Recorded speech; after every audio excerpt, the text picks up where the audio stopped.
Shalom, Bapak Ibu Saudara puji Tuhan. Hari ini saya boleh bercerita kisah perjalanan seorang anak manusia yang mana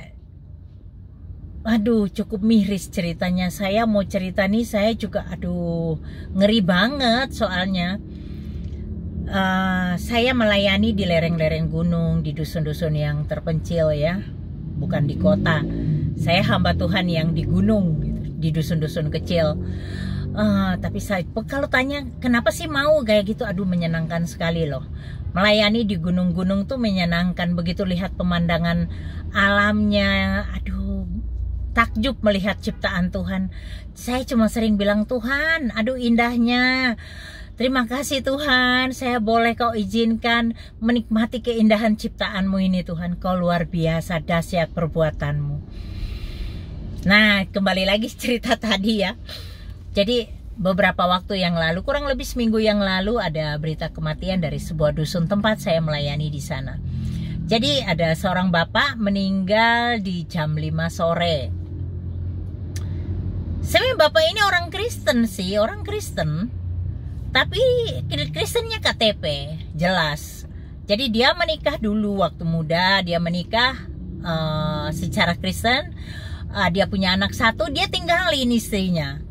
Dia menikah lagi dengan perempuan lain, dengan dia syahadat dan masuk Islam. Kemudian dia menikah dengan perempuan Muslim.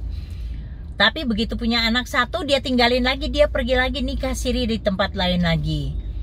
3 kali dia menikah, tetapi sebenarnya banyak sekali perempuan yang jadi korban dari bapak ini. Karena dia hamilin, dia tinggalin, hamilin, tinggalin, hamilin, tinggalin. Jadi anaknya banyak banget sebenarnya sih. Sebenarnya banyak banget anaknya.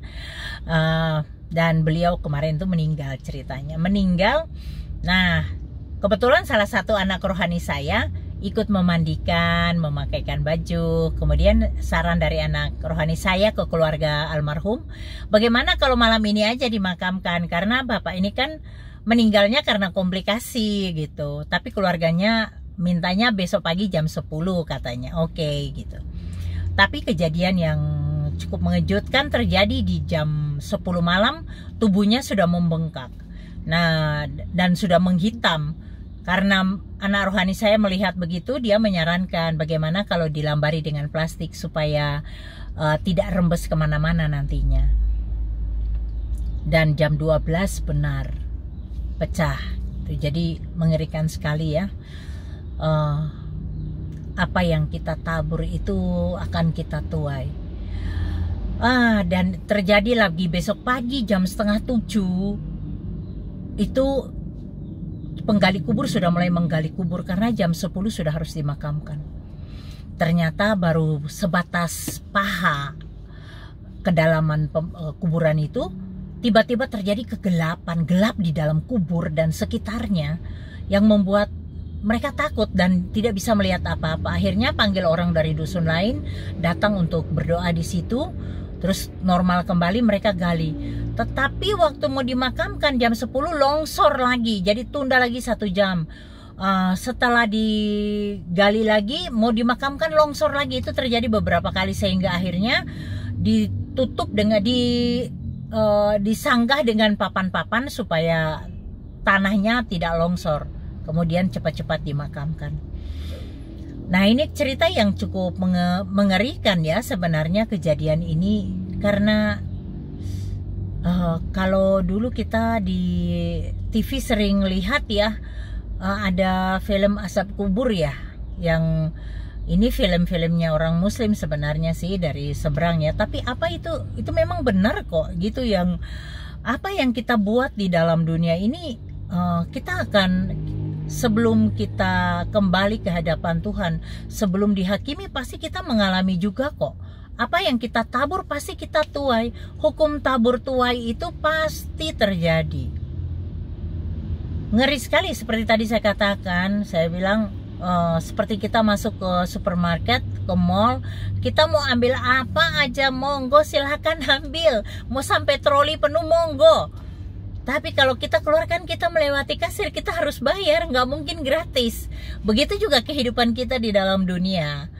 Kita datang dengan telanjang, kita akan kembali dengan telanjang. Tapi kita mau, sebelum kita kembali, kita harus bayar dulu perbuatan atas perbuatan-perbuatan yang kita lakukan selama kita hidup di dunia. Takut akan Tuhan dan selalu berpegang pada firman Tuhan, itu yang terbaik. Karena dalam firman Tuhan dikatakan, firman-Mu pelita bagi kakiku dan terang di jalanku. Itu memang benar, kita nggak mungkin bisa jalan di dunia ini tanpa penerang. Karena dunia ini sebenarnya dalam kegelapan, dalam kuasa setan, kuasa iblis. Jadi kalau kita mengandalkan firman Tuhan, kita jalan bersama Tuhan, kita pasti aman.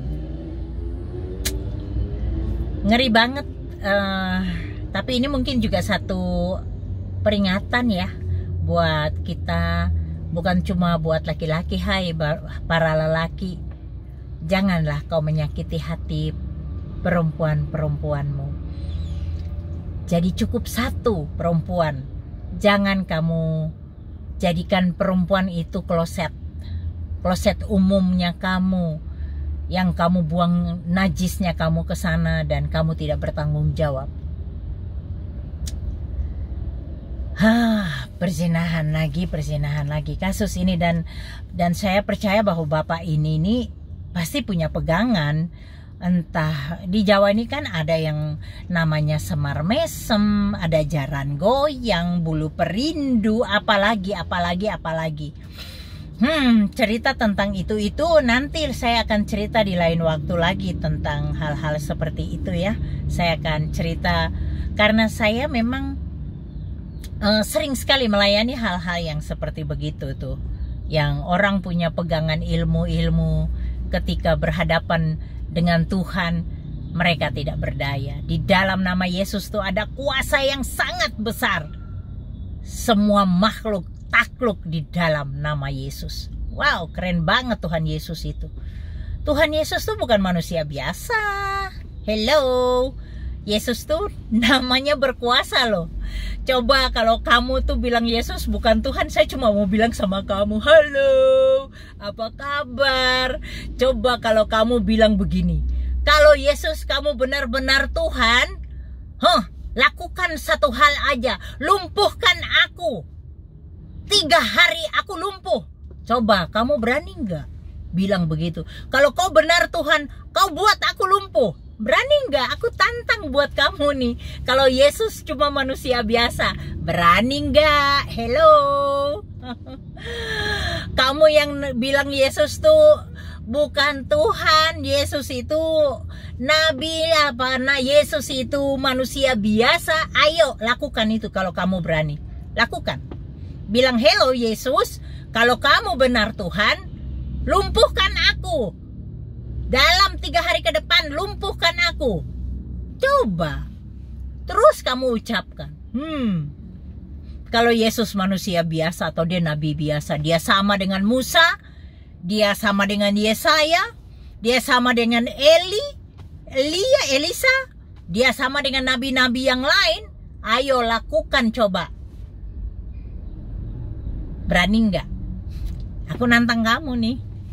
Saya tuh kalau disuruh bilang live debat, alah, ngapain debat sama kamu? Tuhanku tuh dahsyat, Tuhanku tuh berkuasa. Tidak perlu debat-debat.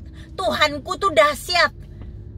Perbuatannya selalu ajaib. Dalam namanya ada kuasa, dalam namanya ada mujizat.